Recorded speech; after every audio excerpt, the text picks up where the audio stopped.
guys doing? We're watching a video about the BYOD from last year. Don't you know you can buy them now? Oh really? I need to know more about it. I'll watch it with you. I really like using my BYOD for sketching.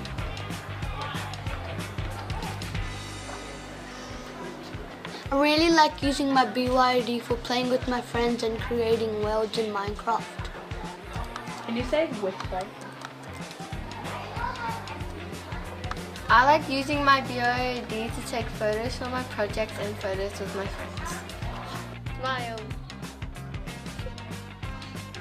I really like my BYOD because it's easier to send assignments on to your classroom. We hope you enjoy. It looks really good. But what does BYOD stand for? It stands for bring your own device. But that doesn't mean you can bring any device. It has to be one device that the school orders. But why do we have to all order the same device? At high schools, they have a lot of technicians to help set up devices, but we only have one technician, and Mr. McEachran. Having one allows teachers to get on with teaching and students to get on with learning. Who's the technician and Mr. McCracken? Let's go and visit them and say hello. By the way, it's Mr. McEachran.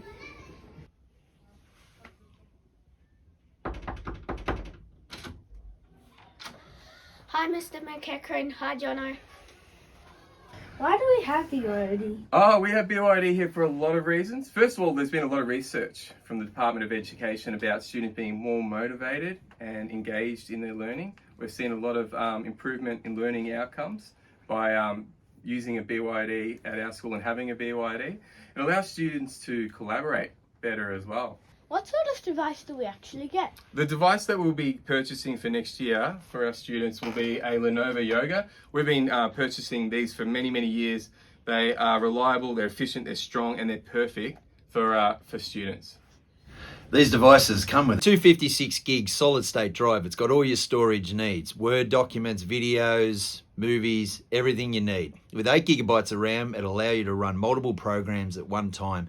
This device serves all your school needs. It has a charge that will last you all day as long as you charge it at night. With Windows 10 and Windows 11 coming up into the future, this thing will serve your needs for the next 4 years. Hi, Jono. My computer isn't working. See ya.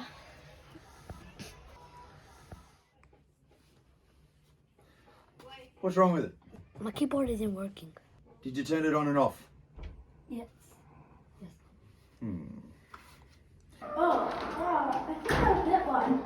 But how will my parents pay for it? Oh, I have no idea, but I know who does. The woman of steel. Just say it. Miss Sharon Steele, our business manager. Let's go visit her. Did Lawson go back to his room? Yeah, and Miss Steele's office is just over there. Come in. Can I help you? Yes, we want to know how we can pay for a BYD. Certainly. Have a seat. There's a lot of information to go through. Now there's a lot of information that I need to tell you, but I'm hoping the parents are watching along because they need to know all this information as well. So ready? There's 2 options. There's an outright purchase and a leasing option. So the first option is the outright, which parents simply pay for the device completely, but there's 2 payments. So there's a half payment in December, and then the other half of the payment is done in February next year. So the main thing is to remember is when you fill in the form for outright purchase, you cannot change your mind to a lease. All right, so you've committed to an outright purchase.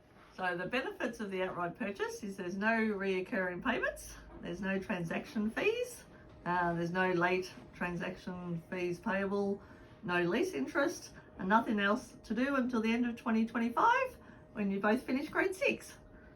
So just to explain a little bit about the lease. So when your parents enter into the lease agreement with the school, that will end when you finish at the end of grade 6. And this is a legal binding document. And just to let you know the other thing, so when you finish at the end of grade 6, your device will be re-imaged, and then you'll just get to take the device with you, and then you can use it at home however you like to. And also the other thing to remember is that if you leave the school before the end of grade 6, we do the same thing. We re-image the computer and you get to take it with you.